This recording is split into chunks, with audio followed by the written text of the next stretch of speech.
مغرب کے بعد سے جمعے کا دن شروع ہو جاتا ہے.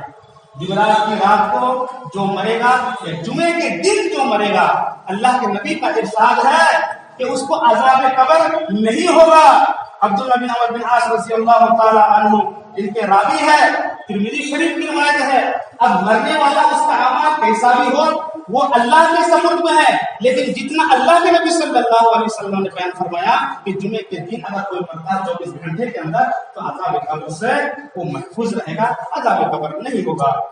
اسی طریقے پر اللہ کے نبی صلی اللہ علیہ وسلم نے بیان فرمایا، ابن حبان کی روایت ہے کہ انسان کو جب قبر کے اندر رکھ دیا جاتا ہے تو پھر عذاب کے فرشتے آتے ہیں، اور دنیا کے اندر اگر اس نے نماز پڑھی ہوگی تو نماز اس کے سر کے قریب آ جاتی ہے، دائیں طرف روزہ آتا ہے اور بائیں طرف زکات آتی ہے، اور پیر کی طرف صدقہ و خیرات آ جاتی ہے، اس کو گھیر لیتے ہیں. عذاب کے فرشتے آتے ہیں، سر کی طرف سے آتا ہے تو نماز کہتی ہے نہیں ادھر سے کوئی راستہ نہیں ہے، تم دوسری طرف سے جاؤ، ادھر سے میں جانے نہیں دوں گی. دائیں طرف سے عذاب کے فرشتے آتے ہیں عذاب دینے کے لیے تو روزہ کہتا ہے کہ ادھر سے کوئی راستہ نہیں ہے. بائیں طرف سے جب وہ آنے کی کوشش کرتے ہیں تو زکات دیتے کہ نہیں میں جانے نہیں دوں گی، عذاب دینے نہیں دوں گی. پھر پیر کی طرف وہ جاتے ہیں تو صدقہ خیرات اور حسن اخلاق کی کھڑا ہو جاتا ہے اور کہتا کہ ادھر سے کوئی راستہ نہیں ہے، تم واپس چلے جاؤ. وہ فرشتے اور بھی زیادہ زبردستی کرتے ہیں اور کہتے ہیں نہیں ہم تو عذاب دیں گے. اس کے بعد تلاوت قرآن آ جاتی ہے اور تلاوت قرآن کہتی کہ نہیں اپنے ساتھی کو میں عذاب قبر جینے نہیں دوں گی، تم چلے جاؤ یہاں سے، ہم جانے نہیں دیں گے اس طرف سے. تلاوت قرآن کی تلاوت کھڑی ہو جاتی ہے.